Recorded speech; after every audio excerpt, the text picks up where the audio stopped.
Welcome to the Cabana Club. This is the first episode back on the road to launch. Tonight I'm going to be sitting here talking with Andrew. We do another podcast called BoxPressRadio, and I wanted to get the Cabana Club going again. I want to talk about Firefall. Obviously, as you guys can see, I am sitting outside, and there is a wee bit of traffic, so as always, you're going to have to deal with some weird noises and such. Yeah, I've got my air conditioner running, so I'm sure that's probably getting picked up too, but... Yeah, but it should be a pretty simple, straightforward episode. We just kind of wanted to get back on track with recording episodes. I don't have a ton of content that I've created myself tonight, but I did want to go over a bunch of the, not so much the patch notes, but a lot of the news, a lot of the information that they're putting out there for us to talk about before the update and the launch to the new version of the game. And then eventually, within about a month, we'll be talking about the brand new game at full launch. So that should be pretty exciting. I'm not totally certain when I'm going to get access into the I don't even know what to call it, the early access portion of the full launch version of the game. Yeah, the head start or whatever, if they have one. Yeah, I expect we'll be playing on that within the week, but obviously no guarantees, as I'm not buying one of their founders packs just because it's kind of something I've been doing with this show ever since the game was way back about a year ago in early beta. I didn't play the game in the closed alpha because I didn't even know it existed. But ever since I started playing, I've tried to bring you guys as much perspective as I can on the free-to-play aspect of the game, as, you know, most of the players out there are going to be playing in a free manner with the occasional purchase here and there from the microtransactions just to kind of keep things going. Andrew, you haven't played a ton of the game. Neither of us have played a lot recently. But I mean, what were your initial impressions of the game? Just, you know, as far as the way it works, the actual gameplay itself. Well, it's kind of hard for me to really judge that because, like, I remember telling you way back when I had issues with, you know, it running decently on my rig, because my rig right now is, you know, I mean, I've got a GTX 285 graphics card, which is like years old now, so I mean, I can still keep up with some stuff, but like Firefall was starting to tax it a little bit. But from what I did get to mess around with, it actually was pretty fun. I liked the world. I liked the whole like armor sets thing. Yeah. Kind of, it actually almost reminded me a little bit of a an oft-lamented MMO that I wanted to get into. It was called shit. Now I forgot what they were going to call it. But it was it was an espionage themed one. But their whole thing was you are what you wear. So it's like, you know, this one doesn't quite work that way, but what they were going to do was have it so, like, if you were going to be an assault specialist, you would put on that gear. If you were going to be a stealthy person, you'd put on that gear. You know, you didn't have to bind yourself to a particular class, which I thought was kind of a neat idea. Unfortunately, it got canceled and didn't really even make it very far, sadly. But yeah, and, you know, to be honest, I was kind of worried that was what was going to happen with Firefall. Mm-hmm. They were having a lot of issues where they even went as far as to completely pull the PvP out of the game, which was really what we covered more than anything in my original episodes, you know, almost a year ago. Mm-hmm. Was I would commentate on the actual PvP matches they were playing for money in the ESL. What was it? Go for Firefall Cup is what they had going. I was gonna say, didn't they used to have a like an esports game thing, didn't they? It was kind of like their version of Griffball, sort of. Yeah, they had like a weird sports, like was it called like Jetball or something like that? Yeah, it was called Jetball, and I don't know what to liken it to for people, but essentially there was a ball placed in the center of the map, and the idea was to take your team and move the ball to the other enemy's base and throw it through a ring or fly it through a ring with you.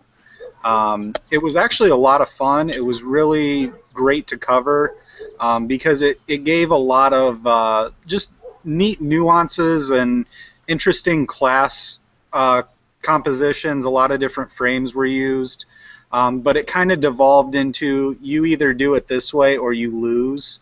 They didn't really get enough time to either A, work on balance and make it better, or B, give teams enough time to figure out ways to work around those issues.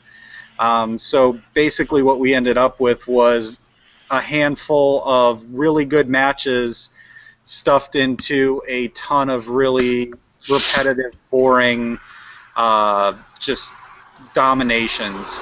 Yeah. I was going to say, it sounds like they had a really good idea, but they just didn't really execute it very well. So I think that would probably be something they might look at doing maybe after they get through launch. Just kind of work on that in the background, you know. Yeah, one of the things that they've mentioned a lot on Twitter, and I know that every week they still do a weekly Firefall video that's similar to what we're doing now, but they tried to make it a little bit more fancy and make it look like the Today Show. Right. Which is fun to watch, don't get me wrong. I'm glad they did that. Yeah, as I say, WildStar's doing something like that now, too, so... Yeah, and you know, the funny thing is, you and I both are big fans of WildStar and both play it, and the main community manager for Firefall actually left Firefall, Tony Ray, and he went over to WildStar and now does the exact same thing over there on Thursdays instead of on Fridays. Nice, nice. So I try to watch both of those, but they're hour-long shows. Yeah. Don't really always have time, so I try to pick out the highlights. But now that we're doing the show again, I'll probably have to start watching those a little bit more consistently. So, but you mentioned the PvP thing. That's actually on the list of things they're going to be bringing back. They do have zones where you can PvP already, but they're pretty useless and nobody really bothers. Yeah, see, that's the thing, too. It's like PvP doesn't really do anything for me because much like yourself, I tend to be more of a solo player usually anyway. So I like just exploring the world and the lore and the content and, you know, playing it like I would a single-player game. Yeah, and I think that's one of the issues that they ran into with their PvP. It actually did fairly well as far as an esport goes. It wasn't doing any worse than most of the other things out there that aren't huge. The problem is the larger portion of their player base was more interested in the PvE content, in questing and that sort of thing. The problem was there wasn't really any content, PvE or PvP. It was just kind of a repetitive grind on both ends, and people just started, you know, leaving in droves. I mean, if it were a medieval war, somebody would have woken up one day and the entire enemy camp would be gone. It was kind of one of those scenarios where people were just like, oh, hey, look, they're just going to keep giving us more of this content, so we're all going to go play whatever the hell else is out there right now. So they kind of just decided, let's go with the PvP or the PvE and drop the PvP portion of the game for the time being and rework it into something a little bit more interesting later on when we have time to balance it and the funds to balance it properly. So one of the first things I wanted to mention was they actually have completely revamped the crafting system. They were going to originally at launch make it so that people had to pick professions like they do in World of Warcraft, or something else where you could be an armor smith or a cook or whatever, pick a couple. Now they're actually just going to let everybody make everything. That's a huge win for players. It's always frustrating when a game tells you to focus on one character and doesn't really give you incentive to create multiples. Right. In Firefall, you're trying to take one account and raise it, you know, to have all of the frames at max level. What you're doing when you limit players to one or two professions is you're giving them a strong reason to make multiple accounts, which, you know, inherently limits them. So they actually decided to remove that limitation, so now you can make weapons, armor, and craft, you know, buff materials, parts for quest items, that sort of thing, all on one account, which is a huge bonus for everybody playing the game. Yeah, I mean, you definitely won't get pigeonholed into like just doing, mining and armor smithing or whatever. I mean, that is definitely kind of a benefit. Although on one hand, I don't know what kind of economy they're going to have set up with like auction houses and stuff. But the only downside I can kind of see to doing that is you're probably going to get like that flooded with a bunch of stuff if they've got an auction house. That's the only thing. You got so many people who can create so many things, whereas at least like if they had it set up to where you're only allowed to do a couple of things, well, only so many people are going to do, tailoring or whatever. So, I mean, it has its pros and cons, but I think it's at least something different because I know there's not a ton of games that'll let you just make anything, or everything. Yeah, and it's interesting you bring up the whole auction house thing because they actually have a blog that came out this past week on currency, essentially. They've announced another new currency. They have like 3 in the game now. Okay. Which I'm not really a big fan of. They have their red bean system, which is their real money credit currency. Right. You spend real money, you get red beans, and then you can use that to buy special items in the game like those motorcycles they call LGVs. You can use them to buy cosmetic items like faces and hairdos for your character, all of that sort of thing. And then now they've announced an entirely new currency form called credits. Credits, and let me read here what they have as their description.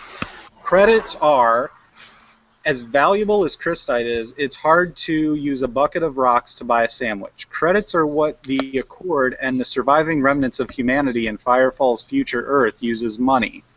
Ares teams are able to acquire the mineral Christite that the united armies of the Accord desperately need to power their technology.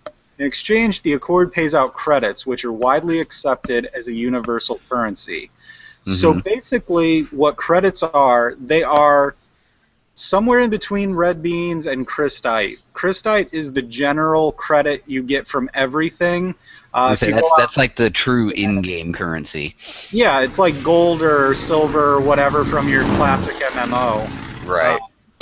So the credits can be converted into red beans, Christite, basically anything you want to convert them into.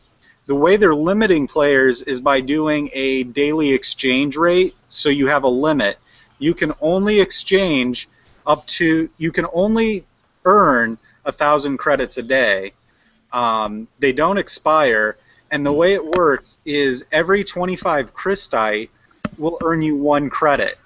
So they have an example here for a currency exchange. If you have 500 credits, or you want 500 credits, it's going to cost you 25 Christite, or I'm sorry, the other way around. You put in 500 credits, and it's paying out at 25 Christite per credit, you're going to end up with 25,000 Christite. Okay. And vice versa. You can convert them either way, in addition to being able to turn those credits into red beans that you would buy on the player-run market. It's actually, I'm not a fan of this. I'm really... Yeah, it sounds incredibly confusing. I mean, I have a hard enough time just figuring out the exchange rates of like the euro to the dollar, I mean... Yeah, and it's a lot like that. If there was like, well, there's the euro to the dollar, and then, by the way, you're also going to need, fucking Bitcoin. Russian rubles or whatever you want to call it. Somewhere in there. It's like, well, I need to buy a new car, and they only take Russian money for those. So I guess I'll go exchange some of this money at a loss. It's a really convoluted system, so if you guys want to go read it, it's on their blog. It's the 6th one. I'm not going to spend too much time on it because, to be honest, I expect this to change quite a bit if it doesn't get completely rolled into something else. Yeah, because I can see having like the in-game currency and then like the red beans being the real money, credit used to buy like, cosmetic stuff or whatever. Because it's similar to how Perfect World and Ark and all that does with Champions Online, where you've got Zen that you can pay real money for, and then you've got, the regular in-game currency just of buying stuff. Yeah. And then they, So but one thing that is nice about Champions is they have, kind of like you were talking about with the crystal thing, they have their own version of that, which is called Questonite, and that you can earn through just doing missions and stuff in game, and you can take that and you can exchange it, but again, you can only exchange it for like new powers or special like costume sets and stuff like that that you can only spend that money on.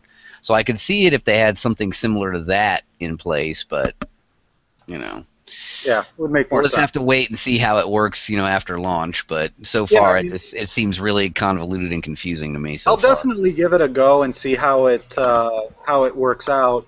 But I did want to take a minute because I was just looking at myself on the camera.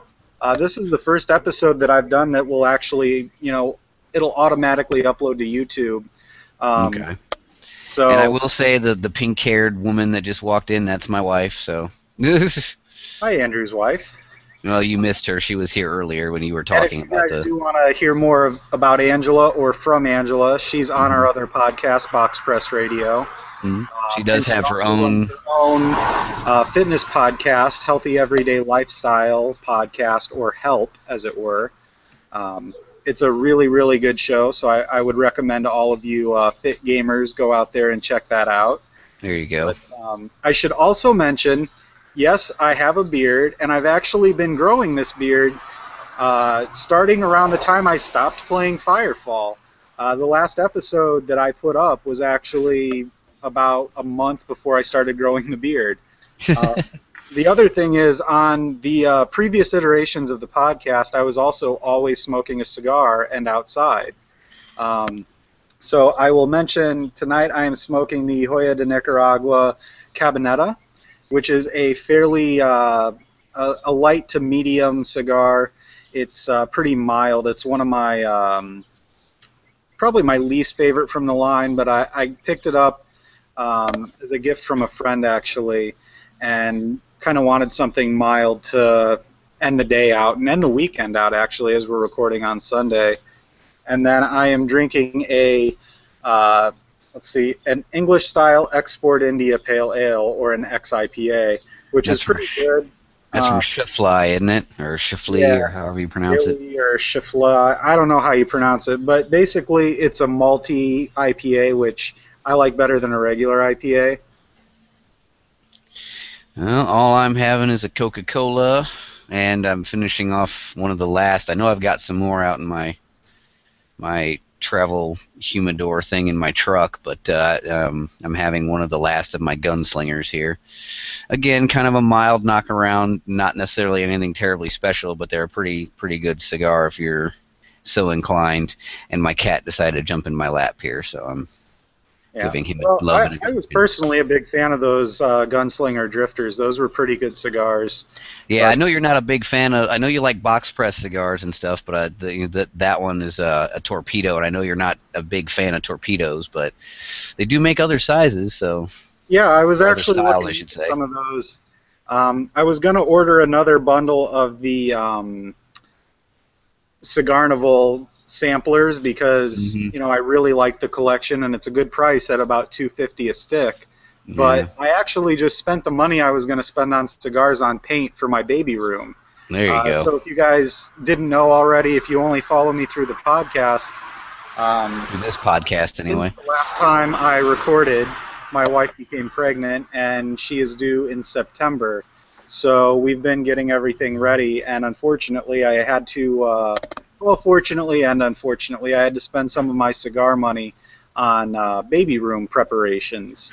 So I was Hey, working on getting that stuff ready.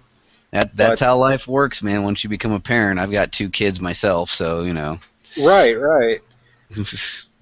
But yeah, just the way it so I'm goes. I'm super excited about the baby. It's definitely going to cut into my gaming time, which is kind of a bummer. But at the same time, I know I'm going to have a few late night gaming sessions that I wouldn't otherwise have, which I'm actually kind of looking forward to, just because it'll be something totally different. I'll probably get to play with some new people, even if it's going to be a short, constantly interrupted gaming session. Okay. Which is one of the things Firefall does lend itself to a point. So, you are able to go out and, you can thump for resources, and mine essentially is kind of the theme of the game. Mm-hmm. You're extracting resources from the planet that you're on in order to improve your capabilities as a frame pilot. Uh, One of the things that's nice about that is if you're not thumping, you can pretty much find a safe spot to stand and just hang out there indefinitely. So it's easy enough to run away. The downside is there's no really reliable, quick, easy way that's free to automatically return to town.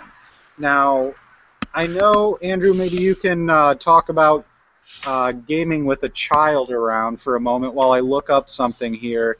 They actually talk about the return to town features, as it were.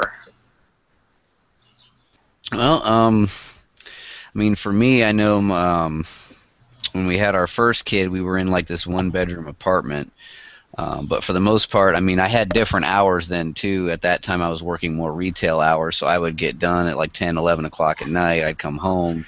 My wife had more normal, like, 9 to 5 type hours. So, I mean, she would be going to bed probably about that time. So I used to stay up a little bit later, and I'd play, whatever games it was I was interested in at the time. And, I'd kind of keep an eye on the little one. Usually we had like a swinging chair or whatever, so she would kind of fall asleep in there. So I'd let her kind of swing and listen to the lullabies, and then I'd be over there playing my game. It's really not that hard. I mean, and plus on top of that, I mean, it was right next to my computer, so all I had to do was, turn my head and take a look and be like, okay, she's sleeping, or okay, she's waking up, go get food, whatever.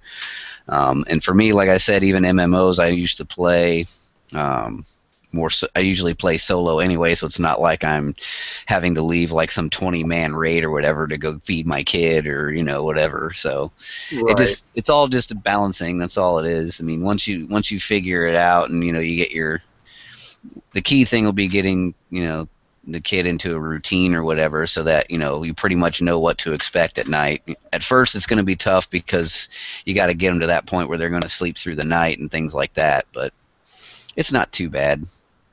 It just takes a little bit of adjustment, And again, it's kind of nice for those late nights or whatever where she won't go to sleep or whatever. You can kind of, Yeah, rock. so I found the thing, and it's actually part of the credits Mm-hmm. uh, blog that they wrote.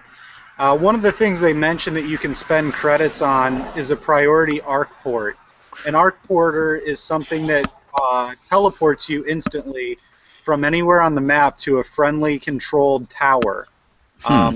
which is essentially my baby's screaming, I need to go do something, Right. water's boiling, my tea's ready, I really gotta pee right now button.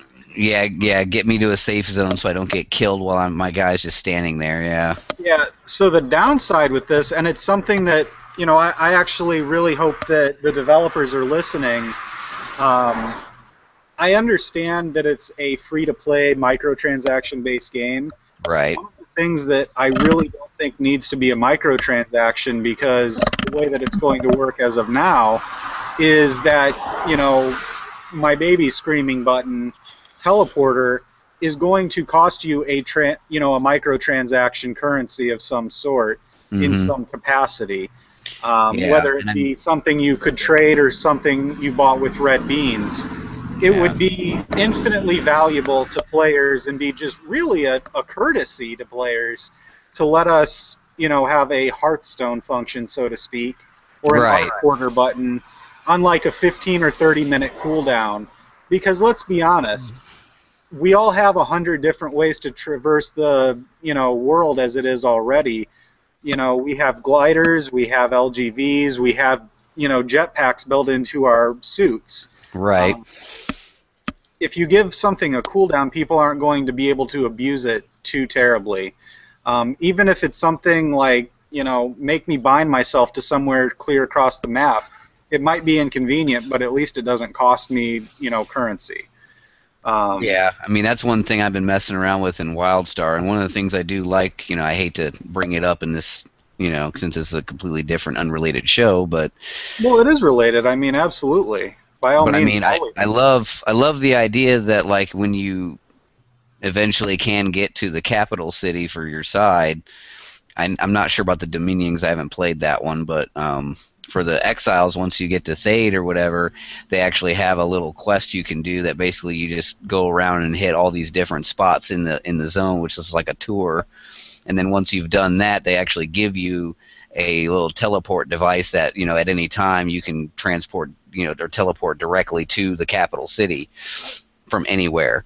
The only downside is it has an extremely long cooldown, but I mean, you know, if you're not constantly going back and forth between the capital and wherever it is you're running around in, it's kind of nice to be able to go directly to the capital city if there's stuff you got to do there. And on top of that, they still have, like you were talking about, like the Hearthstone type function of a teleporter. And basically, you just bind it to the little transmat posts that are in pretty much any of the major like mission zone areas. Yeah. So, I mean, you know, yeah, you just have to go up and interact with it, and you'll get, you know, it'll ask you, yes, do you want to bind to it? Yeah, of course I do, because I don't want to die, you know, Right. and have to go all the way back to the beginning or whatever. But, I mean, that I think would make more sense than having you buy something to accomplish that same goal. I mean, if it was something like a capital city thing, I could understand it, but it would still kind of suck. But, I mean, that would make more sense to me than just to, you know, like you said, a thing that'll just let you go to whatever towers nearby. Which, yeah, it's convenient, but I just don't see why I should have to pay extra money just to have that nifty little feature. You know, and there's really no reason you can't have both. Right. Give people an hour cooldown teleport button, and then if they want to do it every, 20 times in a half hour, let them pay for it. Right. You know, just have both, but make one a microtransaction, make the other free. Right. Just give it a big cooldown. Yeah, I mean, that's pretty much how I'm looking at it. And I mean, because I was going to say, like, in Champions, it's kind of weird because, yeah, I have a special thing because I have a lifetime subscription or whatever. There's a nightclub in the game that you can go to and, like, hang out with other players. But there's a special VIP part of that to the people who are, like, the lifetime subscribers or whatever. And actually, when you get in there, you can go talk to one of the bartenders, and you can actually buy a card that acts kind of like, as I was talking about, you know, with WildStar, that'll let you teleport directly to that VIP center. So, I mean, if you're playing a game or whatever and you're out and about and you, like you said, you know, your baby's crying, you got to go do something, you know, your wife's nagging you, whatever, you know, you can hit that and go directly to that VIP club and you're in a safe zone. Nobody's going to bother you. You're not going to die. Cool. The only downside of that is, like with Champions, on one hand, you don't necessarily need that, especially if you have a flying character, because all you got to do is go up in the air, and you can either hover up in the air and not get killed, or find a rooftop with no bad guys on it, land there, and then you can log out from there, and you'll be fine. Right. But you know, I mean, I don't really see the point in it, but I mean, again, to me, it's kind of one of those things of, well, let's see how this works once launch really gets going, because other than that, I don't know what else they have in place, if anything, in order for you to do that. So, yeah, and from what I've experienced, the way that it's worked in the past and seems to be the same now, if you log out and then you log back in, you actually end up, I've seen it both where you end up right where you logged out at. Right. I've also logged in after a long period of time and wound up in a city. So it seems if you log out and log right back in, you're in the same place. But if you log out and come back the next day, you end up in a nearby city. So I'm really not 100% on how that works. I'll have to check into that and find out. Yeah. But while you were just chatting there, I found a interesting bit here that I want to touch on, and I think you'll be pretty excited about this. Okay. Just as an intelligent person. So one of the biggest gripes that there's been about Firefall is right now there's something like, I want to say like 20.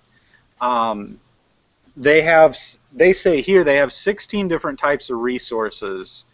You could essentially go and farm biochemicals and xeno something or others and iron, copper, zinc, that sort of thing.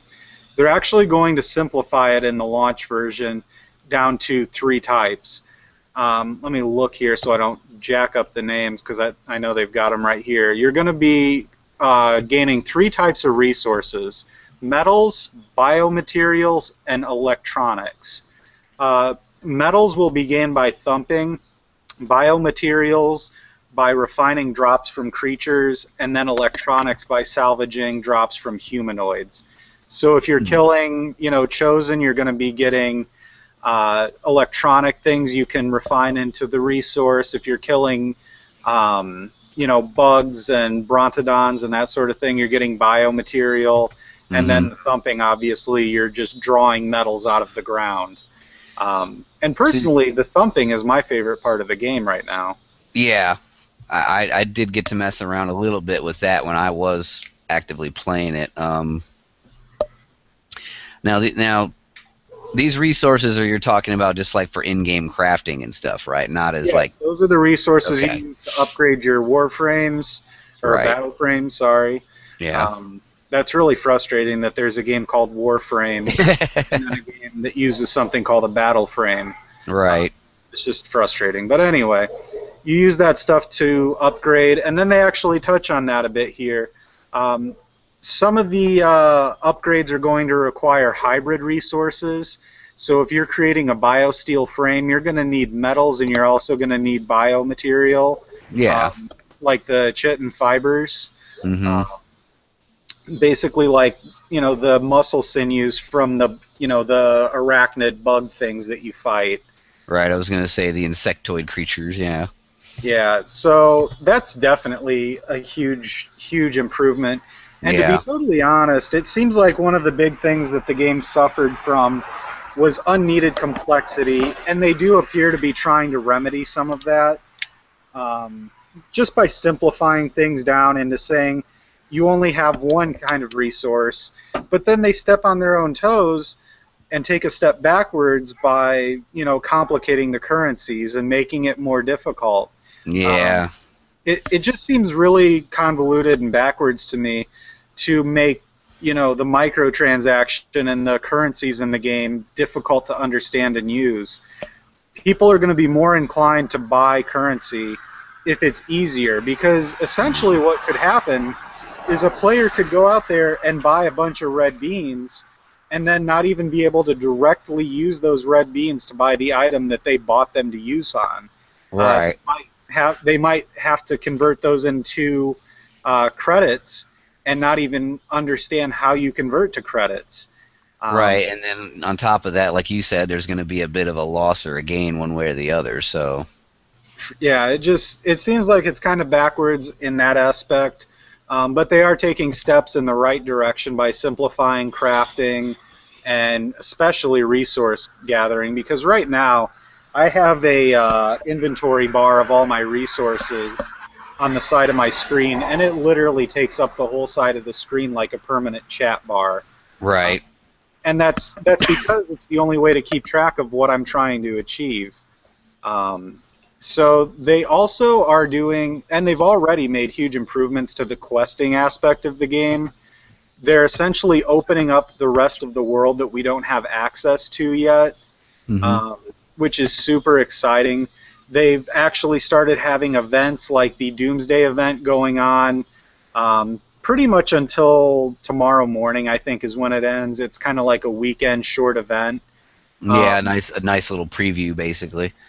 Yeah, but they're starting to do like leaderboards and give people incentive to, spend their time in the game during a certain period. Like Path of Exile does the races, and that's a huge draw for players because it's a set amount of time in which they can do really well, and it gives you the ability to give the standout players recognition and actually show something for their work in the game, rather than I played all weekend and got 10,000 resources with nothing to use them on. Right. Yeah. So see, on one hand, though, like you were talking about with the whole like crafting thing, with everybody being able to craft anything, at least now once they simplify it to those 3 or whatever, they're going to be able to use them all. It's not like they're necessarily going to have a lot of junk. Yeah, and I mean that's one of the problems I do have with some of the traditional crafting systems is that my like my engineer, on WildStar, he's a technologist and a relic hunter. Okay, so I go and I can basically, use those two things together. Whereas if I end up coming across like canvas, I'm not, or architectural plans or something, it's like I can't use those. That's not my chosen profession. So then I end up, granted, on one hand, I always like that because it's just something else I can sell to make some money. But on the other hand, like you said, if everybody can use it, then it doesn't leave a lot in terms of that stuff going to waste. So, right. I haven't seen a lot of the redesigned crafting. They have a few little images here of like how it's going to work and that sort of thing. I'm not a fan of the interface already, I can tell you. Anytime they give you something that looks like a flow chart, I'm put off immediately.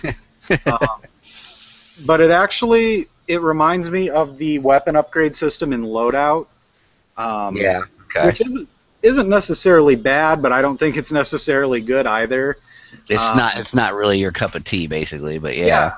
I think it might just be a personal preference. I just don't really love the way that works. But it seems to be an improvement over what we've had, which is just, a list of drop-down menus where you have to click through and then go back over and check and then drill back down through the menus. Right. Back to where you were. So it's definitely an improvement, and with the simplified resources, it'll be a lot easier to get through that stuff and focus on something. So it looks like they're making steps in the right direction. They're changing things that people are asking for rather than just making, random, whatever it is they feel like working on. Yeah. No matter how much a developer says they know what's going on in a game, no matter how much they play it, unless they're paying attention to the users and the actual players that are in the game, every day, playing without the input of their buddies in the office working on the game, they're never going to really know what they should be working on. Internally, they might all think, oh man, this is a great crafting system, we just need to make it bigger. Whereas everybody outside the office is like, man, this thing is really hard to use. I wish they'd make it smaller.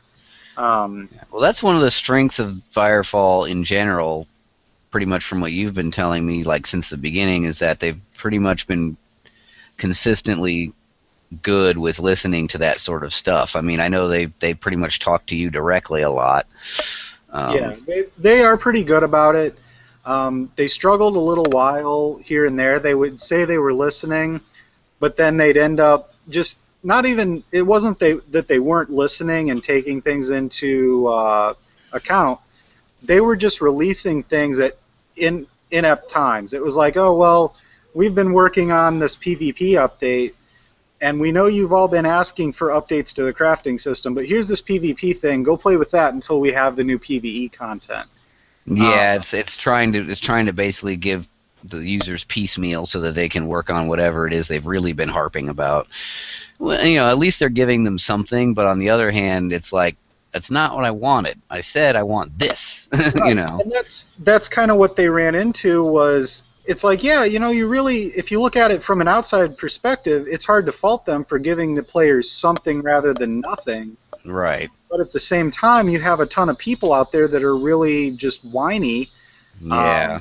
And they wanted something to complain about, or they wanted a reason to leave the game, and that was a reason for them.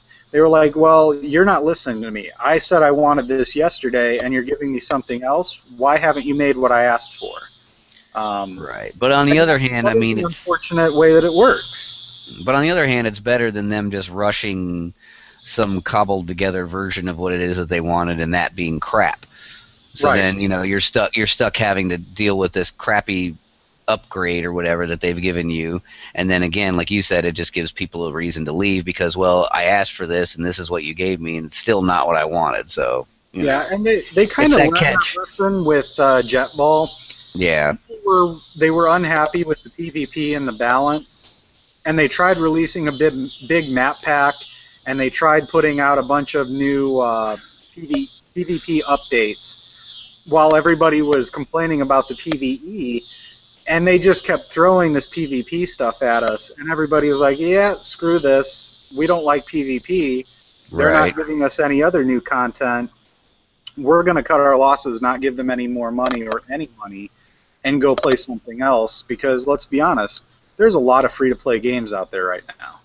Well, there's just a lot of games in general. I mean, you've had a lot of big releases and stuff lately, so I mean, a lot of people are like, do I devote more time to Firefall, or do I, take a break from it and go play Watch Dogs, or some other game that's come out lately, Yeah. So one of the we're going to start working towards wrapping up here. Mm-hmm. I'm not in a hurry, but I don't want to make this a real long, drawn-out episode because we don't have a ton of personal content to contribute. Right. But one of the things that I need to look into this week, and I'm almost saying this for my own edification, really, maybe you can answer somehow, I don't know. Okay. But I haven't found where they talk about players that have already bought VIP packs or Founders packs. Mm-hmm. They were doing the thing where if you bought a VIP pack this month, you would get the special glider thing. And if you bought this month, you would get an LGV. Well, I think I bought one of those. Actually, I know I bought one of those because I said, I'm playing in a free-to-play manner, but I want to give these guys a few dollars because I feel that I've gotten that out of the game. And I like the developers. I want to help these guys out and, contribute to the game. So I did one where I got some red beans and I got my glider pack and that sort of things. But I'm curious if that grandfathers me into the VIP program that they're going to have in the new system, because they actually mention here that VIPs are going to get, like daily bonuses to crystite that you find, and basically just resource drops. Like you'll get a bonus. Like if you were going to get 100 crystite, you'd get 1,200 or 120 instead. Okay. That'd be great if you got 1,200 instead of 100. But that's a hell of an exchange rate right there. Yeah, I know, right?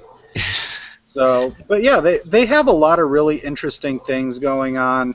I was actually, it's kind of funny. I'm just sitting here looking at this leaderboard for the Doomsday event that they have going on, or the Invasion leaderboard, rather. One of my buddies, they did a thing like the war effort they had in World of Warcraft, trying to open the AQ gates. Right. My buddy, Lord Nikon, he is co-op comrades on YouTube. I'll post one. And evidently a fan of hackers. Yeah. Good movie. He's a pretty awesome guy from the UK. I follow pretty much all of his YouTube content, and you guys absolutely should too. He's actually number 8 on the leaderboard for this Invasion event, which is pretty cool to see. He's nowhere near the top player, which is actually at 75 million. Jesus. He's at 17,009,998. But then again, as South Park has taught us, how do you kill that which has no life? So, yeah, and then I just want to point out this one other awesome name that I see here, Sauna Cowboy. Interesting. Congratulations on an awesome name and really disturbing mental image. Yeah. I'm imagining a guy with a Stetson and some cowboy boots in a sauna with nothing but a towel on other than that. You would. But, yeah, I mean, that pretty much wraps it up. I guess I can take a look at this Doomsday event here. It looks like they had, like, the Chosen with special abilities attacking at coordinated attack times. So basically there'd be a huge invasion of these guys at like 7 p.m. on Friday night. Right. And then again at noon on Saturday. And then again at 7 p.m. on Saturday. And then the same times on Sunday. And they just kind of... It's kind of neat when they do things like that that encourages players to all log in at the same time on a world scale. It's just kind of neat to see that sort of thing. It's not a super deep event. It's not a super well-planned out event. It's just a fun thing for people to do. Yeah, I mean, I don't mind it when they have like timed events like that, but 9 times out of 10, I'm usually not, available to do them. So it's kind of like I don't know how much interest I would have in that, but Well, it's sure, cool but that if you're they. doing them frequently, then Right. it might just work out that, hey, I was going to play all afternoon on Saturday. I can Yeah. log in at noon, and that'll be a great start to my gaming. Um, or if I'm going to play 7 o'clock on Sunday, that's a great time for me to hop on and play a couple hours before wrapping the weekend up. Yeah. So it doesn't work out for all of us, but for some of No. us, it's perfect. And the races in Path of Exile are kind of the same thing. Usually they don't work out at a time that I can play because there's like a 1 a.m. hour-long ledge race, which I would love to play, Right. but I'm not awake at 1 a.m. because I have a life, And and unfortunately it can be killed. yeah, I was gonna say work and jobs and all that good stuff. Yeah, I mean, granted, I usually sleep about 6 hours, but those 6 hours tend to take up a lot of the time when people are playing video games. Right. And then the rest of the time tends to, stuff always happens with video games during the middle of the day when normal people have jobs. Right. And like when there's an E3 conference and that sort of thing, I'm always, at work rather than sitting at home where I can watch the event and the press conference. So maybe, if you devs out there are listening, I would really appreciate doing something like call it a weekend warrior thing or, a blue collar sort of thing. Where you have events that run from like 6 to 8 p.m. or something like that, so I can actually get home from work and enjoy the event. There you go. Because it's frustrating for me. I would love to participate in a lot of these things, Yeah. but you're running your event from 1 to 3 p.m. I'm working 1 to 3 p.m. Yeah, I was gonna say me. I'm off Monday through Thursday, but I mean, I've got 2 kids and everything else. Usually during the week, we're kind of, either busy or we're kind of just chilling out and not really doing anything. So Right. during the week, Monday through Thursday is fine. Weekends, pretty much nada. I mean, I might get on and play like 15 minutes or whatever during the weekend if I'm lucky. But I mean, usually during the weekend, I'm working 12-hour days, 3 days a week, Friday through Sunday. So I mean, like, you've probably kind of heard me yawning here and there. It's because I've, had to work today. So Right. I've been up since 2 o'clock this morning. So I mean, Yeah, not doing anything fun like Firefall, but yeah. So I guess the last thing that I kind of want to mention, they've been kind of skimpy on the customization. If you don't spend, basically, if you don't spend about $15 to $20 or a ton of money in game, in-game currency on the market, you have about 3 options for your character customization. right. At launch, I'd like to see a lot more depth to that system. I'd like to see a few more options. Yeah. And not just to the faces and cosmetics for the head. I'd like to see a lot more armor customization. Right. More paints that can be obtained through the questing, the objectives, the events. Give players something other than collect money and buy things. Give Yeah. them incentive to go out there and do more. I know you get like the straw hat for standing in the flame at the top of the Copacabana city. If you stand in the fire and die, you actually get the straw hat. No, I'm sorry, Okay. the dunce hat. Yeah. I'd like to see more achievement-based cosmetics. I'd like to see more Yeah. event-based cosmetics. So maybe just give players a few more options and make them feel a little bit more, personalized and more inclined to spend time on their character. Right. Give me some flame decals on my battle frame or something. Yeah. And then lastly, why the hell isn't there a character face that has a cigar? Come on. I know, right?